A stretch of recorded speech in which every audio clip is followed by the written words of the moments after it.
I do look around and say I do kind of have a Narnia view of heaven, and I look forward to it.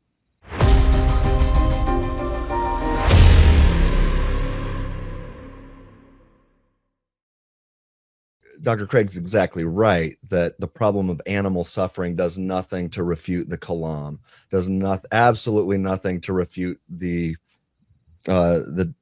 conclusion of the fine-tuning argument or the free-thinking argument from reason, whatever. I mean, there's so many different arguments that we can, the Leibnizian argument from contingency.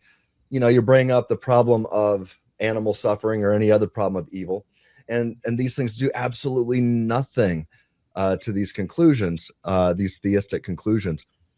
But I do think, ultimately, at the end of the day, that this is an objection to the first premise of the ontological argument. For those familiar with the ontological argument, the first premise is it's possible that a maximally great being exists.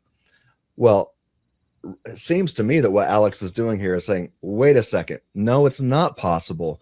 Given what we experience in the real world, this would not be the case if a maximally great being exists. So I think what Alex could do here is say, well, look, yeah, there is a supernatural, very powerful, extremely intelligent, maybe mostly loving creator of the universe. But let's not pretend he's perfect. I think that's what he's doing. Let's not pretend he's a maximally great being. I can imagine I can conceive of a greater being. I think that's what he's doing here. And if he's not, this is as far as his objection is going to get. But I think we have good reasons. I think we have defeaters to his defeater. Yeah, well, let's get into that before we get there. But so what you might explain there as we get into it is that this seems to be a God that progressive Christians they'd say, see, Alex is onto something here, because they tend to think God is not maximally great. Sorry, that's kind of polemic, but I think it's also true. All right, let's listen. This is kind of a longer clip. Maybe we'll stop and go. I don't know, but let's listen to it. I want to talk about that because I think that there is a class of individuals who are usually completely ignored in the discussion of suffering. And it's, of course, non-human animals. Yes. Theodicies that are provided for the suffering, the existence of suffering, the fact that there's human free will, the fact that there was a fall, the fact that our souls will somehow be developed, the fact that higher order goods like bravery and courage can be achieved, are plausible. But none of them apply to non-human animals. None of them apply to these animals who, for hundreds of millions of years. Yeah. I've written quite a bit on the problem of animal suffering. I know. So perhaps you can rehash it. Because I'd like to know why it is that you think that for these hundreds of millions of years, suffering is the defining quality of the animal experience, to the extent that this is the mechanism God chose to bring about complexity of life on Earth. Survival of the fittest is the same thing as the death and destruction of the unfit. Disease, predation, starvation, hundreds of millions of years. And for some reason, when we get to humans, something kind of special happens, we're ensouled, whatever it might be, such that our suffering gets to be redeemed, but not theirs. Okay, so that's his main objection. And might I, before you guys chime in, might I add something real quickly? I'm really glad that this was a conversation with William Lane Craig instead of Ken Ham. All right. Oh, go. That's good. Very true. This is a topic that I've been thinking about for years now. In 2019, I think I published my first article on our website about animal suffering, and it's evolved a lot since then. I think it's become unintended. Yeah, that's right. I think it's become even stronger since then. But Alex here is saying, well, okay, fine. To his credit, he's at least saying, hey, well, all of these theodicies that Christians have advanced, well, that makes sense for humans. The suffering that they experience gets to be redeemed, but not the animals. And I'm like, hold on a second, not so fast. Why think a thing like that? Again, let's go back to, as Dr. Craig mentioned during this conversation, one man's modus tollens is another man's modus ponens. If let's go with the ontological argument.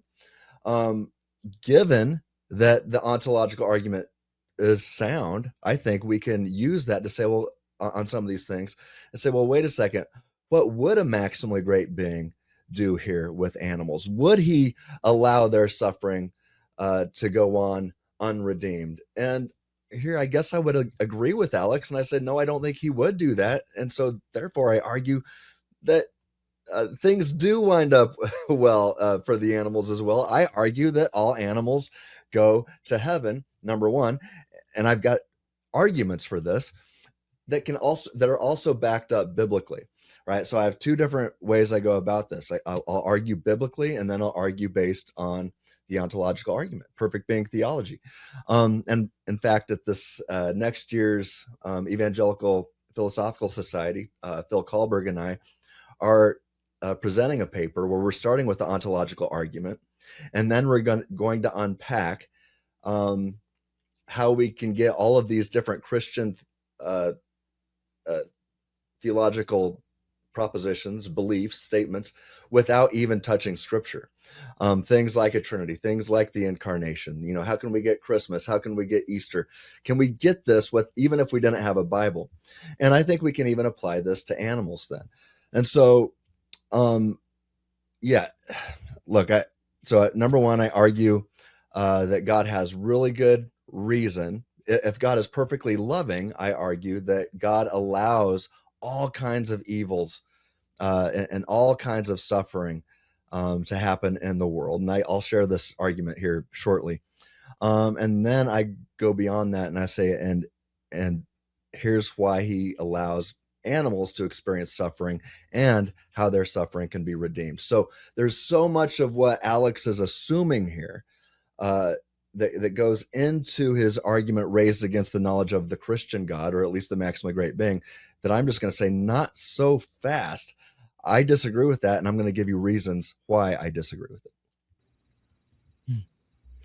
Yeah, and Dr. Craig's response is really to point to the teleological argument, right? And say, now look, that's what I already touched on, and Dr. Craig is right to say, well, hold on a second here.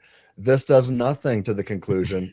Not only that, he's like, well, on theism, or on atheism, you would not, or at least naturalism, you wouldn't expect animals to be conscious in the first place. But going back to the fine-tuning argument, here we need theism and an intelligent designer to create the universe in just the right way so that consciousness can even be a thing at all. And I agree with that. I also saw Alex O'Connor's point saying, let's bracket the Kalam, bracket the Leibnizian argument, bracket fine-tuning, and say, okay, this is why I say this is really an objection to perfect being theology. And he even brings it up in this conversation, the God that Christians worship on Sunday mornings at church. And so I want to say, look, I see both of their points here. Dr. Craig is exactly right to say this doesn't get rid of any of our arguments for the creator God. A guy in the crowd that was arguing with Alex was saying, no, you start with the creator God. That's what we've got evidence for. And this does nothing. I agree with all of that.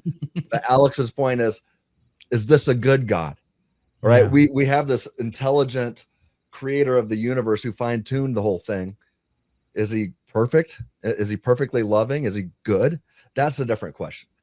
Yeah, I think you're right, because I think he zeroes in on the Christian God portion of it, right? Because I think Alex would probably agree that the God of Islam would see no problem in the same pain and suffering and excruciating death of all sorts of beings. And so it's not an objection to theism in total, but into a particular version of theism. Tyson, what do you have to say to what we've been bantering about here? Yeah, I think you're right. I think he's particularly zeroing in on the Christian God and trying to maybe tacitly undermine the first premise of the ontological argument.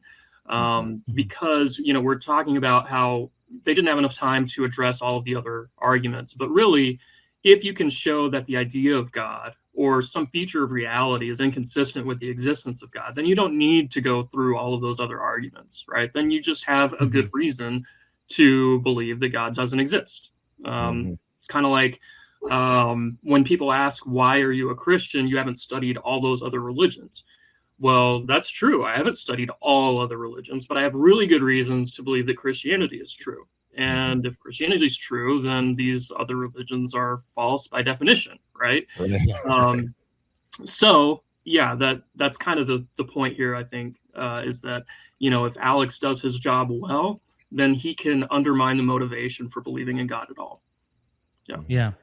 What do you guys think of the charge that someone might give that says, well, this is mostly an appeal to emotion that Alex is doing here? It's not actually an undermining of the first premise of the ontological argument. He's just wanting people to be emotional about animal suffering, even though we don't understand how animals really experience suffering. That I think Dr. Craig pointed out that the qualitative suffering is different between human beings and animals. Yes. And even though we don't know or understand that, it's really this appeal to emotion, that if you can get an emotional response and a visceral reaction, then you might doubt the existence of God. How is that what he's doing, or is that an uncharitable way of painting what he's doing?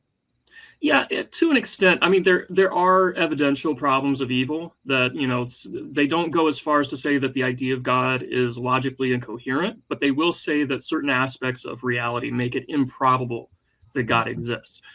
The problem with that is talking about the ontological argument. If it's just improbable that the existence of God, if it's just improbable that God exists, then it's not logically impossible, which means that there is a possibility that God exists, which means that the first premise of the ontological argument is true, right? So there's that. That's all I would say about that, is that, and Dr. Craig presses at him on this. He asks him point blank, he's like, so you don't think that Alvin Plantinga put the death knell to the logical version of the problem of evil and suffering? And Alex he literally says, well, I just have my doubts about that. He's very non-committal about that. So he doesn't want to take a side one way or the other right now. So what he's really pressing is that probabilistic argument that the suffering in the world seems gratuitous, especially when you consider animals and the hundreds of millions of years of evolution. And therefore, it's improbable that God exists. Right. That's what he wants to argue. Yeah. I think, obviously Alex has strong feelings about this. He seemed to get a little emotional during the debate, during the discussion, but I don't think his argument is based on emotion, even if it has the ability to tug on our emotional heartstrings, as it were. So in the article I published last week, I tried to steelman his argument. So it couldn't be accused of being just an emotional argument. So let me run through this. This is how I think Alex should format his argument deductively. So premise one, if a perfectly loving and all-powerful God exists, then we would not expect enormous amounts of unnecessary suffering. Premise two, if suffering has no plausible, morally sufficient justification, then it is reasonable to regard that suffering as unnecessary. 3, human suffering may plausibly be explained by appeals to libertarian freedom, soul-making, moral growth, redemption, character development, etc. 4, these explanations do not appear to apply to many cases of animal suffering. 5, animals have experienced immense suffering through disease, predation, starvation, parasitism, extinction, painful death, etc. 6, much animal suffering appears to lack plausible, morally sufficient justification. 7, therefore, much animal suffering appears unnecessary. 8, therefore, enormous amounts of unnecessary suffering appear to exist. 9, final conclusion, therefore, animal suffering appears less expected under perfect being theism than under naturalism. So I tried my best to steelman his argument. He didn't format it like this during the conversation, but do you guys think I steelmanned his perspective here? Yeah, I think that's pretty close. I think so. Cool. And so then what I'm going to do is say, I'm his claim that animal suffering appears unnecessary. I'm going to say, I'm going to explain why I think it's actually necessary in a certain sense. So before we get into that, is there anything else either of you would like to add on? No, I'm going to go into a little bit about how animals experience pain in a minute, but yeah, go ahead. I'll do that after you. Okay, because that's important. I want to talk about that as well. But again, and I published this in a couple books now and multiple places online. Also in a journal article with Jacobus Erasmus. But we said, for all we know, God created the one feasible, freedom-permitting world in which evil is ultimately defeated and all who are not trans-world damned are saved. So what I'm focused on here is not what's logically possible, but what is feasible when we're talking about humans created in the image of God who have libertarian freedom so that they can think rationally. That is their thoughts and beliefs aren't determined by something or someone else or these antecedent conditions, but no, they are pilots of the ship of reason, as it were, to come to their own conclusions, to truly infer the best explanation about metaphysical reality if they're careful and they handle their reasoning powers responsibly, right? So if God has given us libertarian freedom, now we're not just talking about what's possible, but what is feasible. And that is how free creatures would freely choose if God were to create them.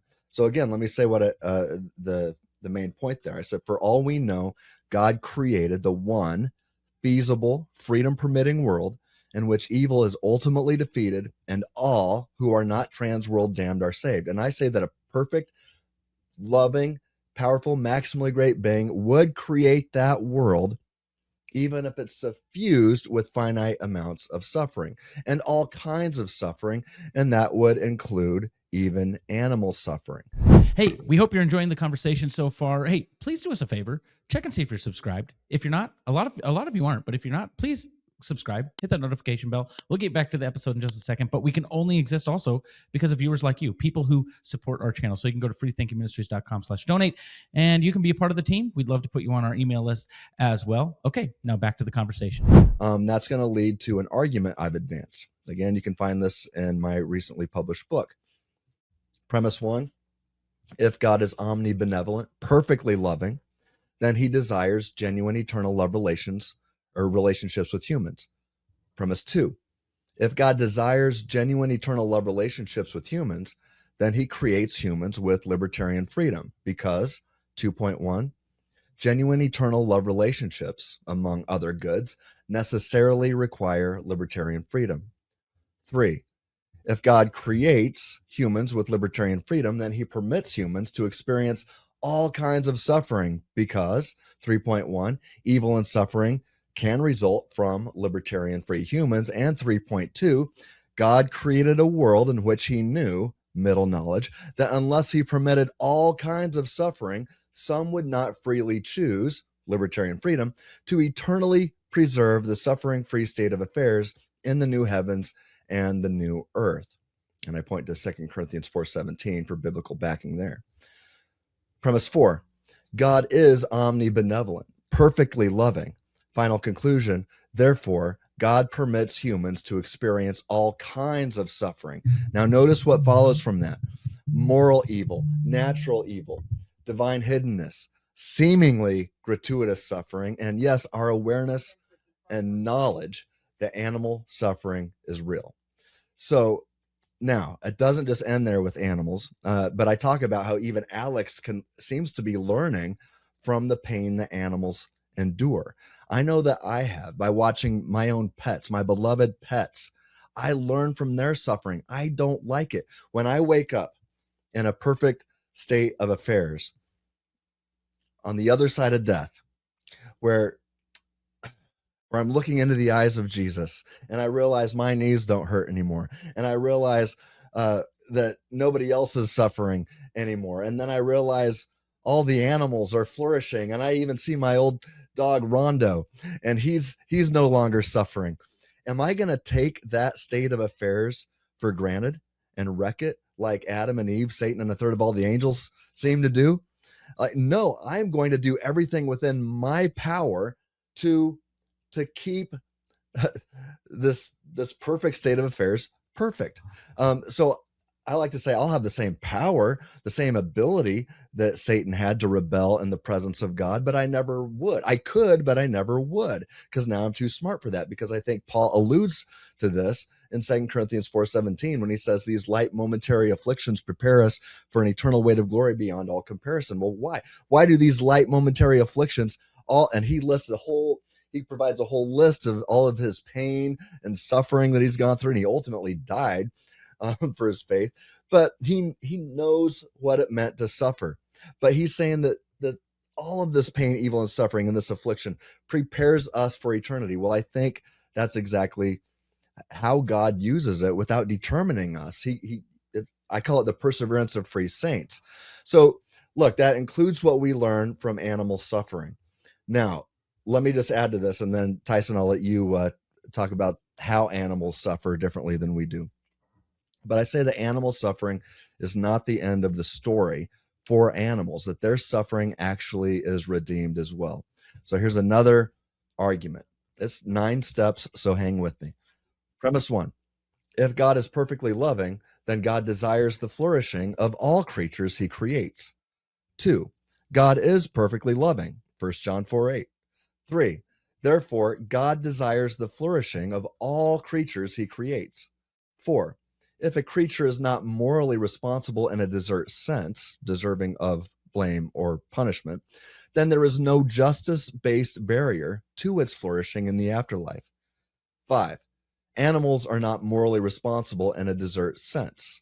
Unlike humans, they lack rational moral agency and libertarian freedom. 6, therefore, there is no justice-based barrier to the continued flourishing of animals in the afterlife. 7, if God desires the flourishing of a creature and nothing prevents its continued existence, then it's reasonable for us to hope that creatures will exist and flourish eternally. 8, nothing prevents God from granting continued existence to animals, including pets. 9, therefore, it's reasonable to hope that beloved animals will be granted continued life and flourishing in the new creation. And then I say, I don't just hope for it. I think it's probably true, because God is a maximally great being. So I believe that animals, at least the vertebrates, are they have souls. Their souls don't have libertarian freedom like we do. They're more like passengers along for the ride, where we are pilots, piloting our bodies, at least some of the time. But I do believe that their suffering is redeemed. I believe that I will be with my beloved dog, Rondo, who I miss so much. And I believe that we will flourish together in heaven. And I think we have good reason to believe that. So ultimately, if that's true, and I've argued that it is, I don't think Alex's argument even scratches perfect being theism. Perfect being theism is standing strong. With that said, what Tyson's going to get into now is I think animals do have an added blessing on this planet. When they suffer, they don't suffer quite as bad as we do when we suffer. So Tyson, take it away. Yeah, so what you just kind of laid out are some of the other approaches to answering the problem of animal suffering that they didn't really even touch on in the dialogue, right? And so that's important for people to understand, is that what was talked about in the dialogue was only a sliver of the conversation that can be had on this topic. And Christians especially have so many more resources to address this problem than other people, right? Because we're dealing with supernatural realities that have an impact on whether or not that suffering is, first of all, existent, and second of all, whether or not it's redeemable, right? Whether there's a purpose to it. And so we have those resources, and that's part of a broader conversation. So much literature on there that exists about all of this. So Christians are have been doing a lot of work on these topics over many, many years. And so the Christian responses can't just be dismissed out of hand so easily. Some very intelligent people have been working on this. But to this dialogue, though, Alex's position rests very heavily on this idea that animal suffering is comparable in quality to human suffering. Right, his kind of his whole case is for this particular point rests on that, because if animal suffering is like human suffering, then this hundreds of millions of years of evolution is very difficult to square with a loving God. Right?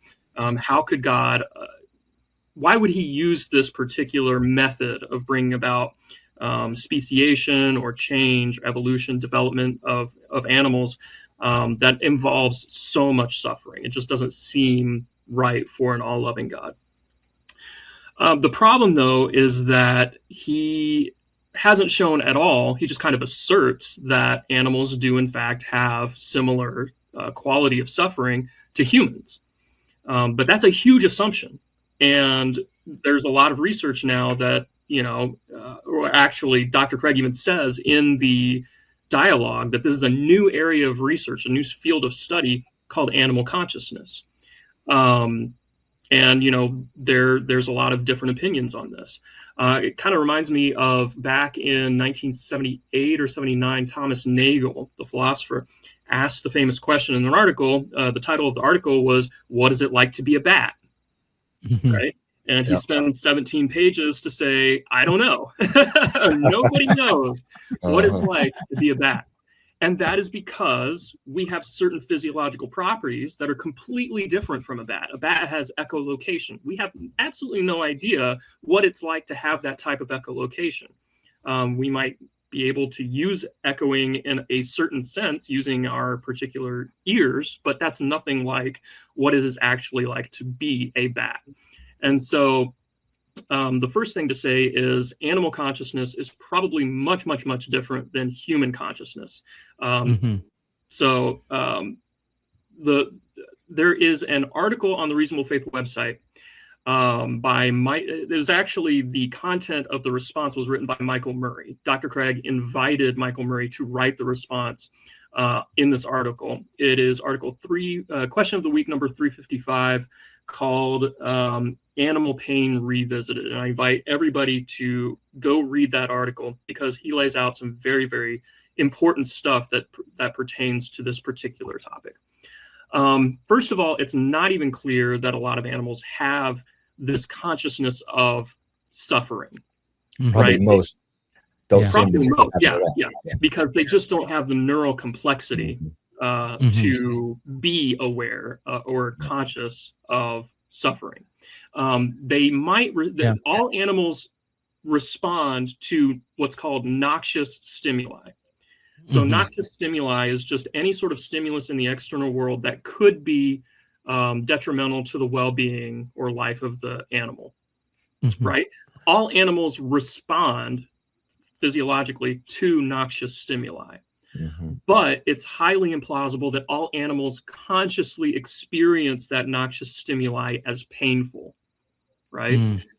We call this phenomenal consciousness, right? So they might just not have the neural complexity in order to have that conscious experience. Doesn't Dr. Craig talk about an amoeba being poked with a syringe or some kind of needle, and it responds as if we didn't know better, we'd say, "Oh, it's suffering." The way it responded, right? But clearly, and that seems a little bit intuitive. For suffering, that seems a little bit intuitive because I knew a farmer friend of mine that once said, "Oh, animals aren't afraid of dying; they're afraid of being chased." That's what. That's how he put it. So, one analogy for this in humans, Michael Murray talks about this in the article, is called blindsidedness, and he talks about people who they believe that they are blind. If you ask them, like, how many fingers am I holding up? They'll say, I'm blind. I can't see how many. But if you toss them a ball, they will catch it. So they can see, or they'll navigate around a room without bumping into anything. So they can see, even though they believe that they can't see, that they're blind. It's called blindsidedness. So similarly, so similarly in the animal kingdom, it may be the case that animals respond to noxious stimuli, but they don't have this conscious awareness that they are in pain, right? Kind of like how the blindsided person does not have a conscious awareness that they have sight. So that's a very strong analogy, I think. Blind sight, just a side note, blind sight can also help us understand aspects of the incarnation of Christ too, but that's a topic for a different YouTube video. But tease that in there. I imagine somebody might sit there and go, wait, well, I have a dog, and when it steps on a thistle or whatever, it yelps and is clearly in pain and limping, and so it experiences pain. They might respond that way. And Dr. Craig or nobody else has ever said that your dog doesn't experience pain. What he's arguing, this seemed to go past Alex a little bit. It seemed to me anyway. Is he's arguing it's not the same kind of pain. Doesn't Dr. Craig, or maybe it's Murray, that distinguishes between the third order sufferings and second order sufferings? Yeah, talk about that a bit. Yeah, so higher order thought is what it's called. So we have an experience of pain where we can index our pain to our first person state of consciousness. We can say, I am the one that is in pain because I have a first person perspective. It's not entirely clear that non-primates or certain, lesser developed animals are capable of having that first person perspective, right? Even though they may react to stimulus in a way that we would associate with a first person perspective of pain, it's not entirely clear that animals like dogs or cats are capable of a first person perspective of pain. They just don't have the neural complexity to have that perspective. So that's a question that Michael Murray raises. He says, look, just given the science, we don't really know whether or not they do. It could be that they do, but we have no evidence to suggest that they do. And then another thing that he raises that's very interesting is, let's say that they do have a phenomenal consciousness of pain, that they are experiencing suffering very similar to us, right? Not all phenomenal consciousness of pain is associated with negative experience, right? That's also part of the assumption of Alex's case, is that the experience of pain is associated with negative feelings. But not all pain is associated with negative feelings. There are patients who have had lobotomies who they will tell the doctor, yes, I am in pain, but I just don't care about it, or I just don't have any negative feelings towards it. And so if the animals don't have any negative feelings towards the pain, even though they know they're in pain, then that undercuts the problem of suffering, right? Because it seems to deaden the fact that this suffering is supposed to be some horrendous thing that God shouldn't allow, right? Yeah, you could even look at childbirth. Women often experience a lot of pain in childbirth, but they don't have negative feelings towards that pain. Now, of course, that's because there's a reward on the other side. You have a child, that sort of thing. But a lot of times I talk to my wife. Yeah, it was painful, but I don't have a negative correlation to that pain when I think of it. I don't want to do it again. Yeah, funny correlated story. My wife, our last kid, the anesthesiologist was too late, so she couldn't get an epidural. So she had to give birth, au natural, right? Yeah. And so she did, and it was like super quick. And then afterwards, she's just laying there, and she looks over at me. She goes, "Well, that was fun." And I was like, "What are you crazy?" She's got that flood of hormones or something, like psycho. Yeah. Psycho. Yeah. You heard it here first. Tyson called his wife a psycho on this show. That's right. She knows it. But yeah, going back to Michael Murray and his response to all this, he includes something very interesting, this quote in the article. He says, what brain structure is important here for negative feeling pain? Yeah. Is it a granular cortical layer 4 or a projection zone for from the thalamus? We don't know. But we do know when that area in humans is disrupted, then negative feeling pain sometimes disappears. Yeah. So if animals lack what we have in this part of the brain, then perhaps they lack this sort of pain as well. Mhm. So that conclusion remains intact. Now, Alex kind of hand waves that away. well, I was going to say here. Alex says, well, hold on a second. We know that's false because there's humans who have lost that part of their brain, and we still know that they experience pain. But one thing that I would counter with, it's like, well, hold on a second. Yeah, there's amazing instances where humans have lost whole, big sections of their brain, and the brain gets rewired. I almost want to say the best explanation of that is the human soul rewiring the brain. But whatever the case might be, I mean, this goes to self-directed neuroplasticity as well. I recommend the work of Dr. Jeffrey Schwartz there, where he argues that you are not your brain, but that you can freely choose how to use your brain, and that you can even rewire your brain, and you can even restructure the physical structure of your brain. You can do it, and you are not your brain. And so anyway, here's the point to respond to Alex O'Connor when he says, no, humans have lost that section of their brain, and yet they can still experience pain. Well, I just want to say, well, yeah, humans can lose parts of their brain and it somehow gets rewired. So different parts of their brain can perform the functions that the old parts of their brain used to. I'm not an expert on that. I'd punt to JP Moreland and others. I think we're going to be watching that clip, aren't we, Josh? Are we? Okay. Yeah, the next clip on Alex bringing up patient R. Oh, yeah, that's right. Let's do it.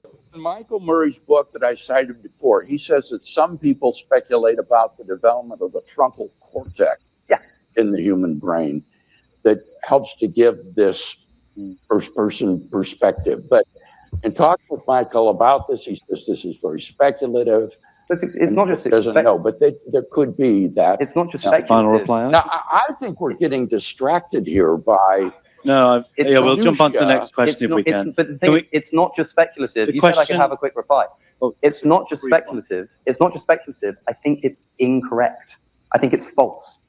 There are human beings who have lost their prefrontal cortex, who still have a sense of self, who report that they are in pain and know that they are in pain. We literally have. There's a famous patient called patient R, sometimes affectionately known as Roger, who lost his prefrontal cortex due to the herpes virus. They run tests on him. They put his hand in ice cold water and he tells them, I'm in pain. I'm aware that I'm in pain. Yeah. So we know for a fact it cannot be. Okay. Well, that would suggest that Michael Murray's speculation is incorrect. Is incorrect, and I think it is. This question that clip was used in the reaction video by Phil Halper, or Skydive Phil, right? He did a reaction video to this dialogue, and so he basically said, Dr. Craig admits that he was wrong, right? This is like the knockdown. Dr. Craig admits it. Really, what Dr. Craig is just saying is that if this is correct, then this suggests that Michael Murray's speculation about this particular point is incorrect, right? And he wasn't familiar with that particular article that Alex brought up. So he was just conceding that if it was true, then maybe it shows that Michael Murray's thoughts on this were incorrect. But in fact, I went and looked up the article that this is based on, or the study that this is based on, and it doesn't actually show what Alex thinks it shows. So first of all, Alex says that patient R lost his prefrontal cortex due to the herpes virus. If you actually read the paper, which I have, it is called Preserved Self-Awareness Following Extensive Bilateral Brain Damage to the Insula, Anterior Cingulate, and Medial Prefrontal Cortices by a bunch of authors on this particular paper. It is available. We'll post that in the description. Yeah. But if you read it, what it says is that patient R didn't actually lose his entire prefrontal cortex. This is just an overstatement by Alex. What it says is that one hemisphere of the medial prefrontal cortex was basically destroyed, and that most of the other hemisphere was, but that certain areas were spared. And this is just one part of the prefrontal cortex, the medial prefrontal cortex. There are other parts of the prefrontal cortex that the study doesn't address. So all that to say, he just kind of overstates the case here a little bit. I think, I don't know if maybe he just got that impression from somebody else who was telling him about the study, if he read it himself, or maybe just because he was speaking extemporaneously, like he just misspoke or whatever. But the case is that in this particular study, it's not the case that patient R completely lost his prefrontal cortex. So yeah, that's one thing. Also, this particular paper and this paper is screenshotted by Phil Halper in his reaction video. It's just how I tracked it down to know exactly what Alex was talking about. So this paper was written in 2000. Let me check real quick. 2012, published in 2012. Michael Murray's article that I mentioned earlier on the Reasonable Faith website was published in 2014. So Michael Murray is like aware of, this content, and he's, responding. So what he notes, and I think I mentioned this already, is that even a phenomenal consciousness of pain does not entail negative feelings of suffering, right? I mentioned that before. And also that even if the self-awareness function of a human is redistributed across other areas of the brain, like Tim, you were saying, like neuroplasticity, we can redistribute functionality across different regions of the brain, especially if they're damaged. So even if that self-awareness of pain was redistributed to other areas in patient R that Alex is referring to, this doesn't show that other animals with those other areas would have the same capacity for higher order thought that is necessary for that first person awareness of suffering, right? Perhaps you would have to have the human-like complexity to begin with to have the first person awareness of pain in order to be redistributed to those other areas.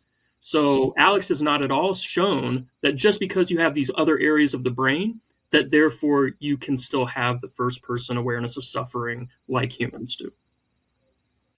It's really hard to, no matter what we talk about with the brain structure here and what parts of the brain are missing or not missing. I pay attention to animals. I'm an animal lover.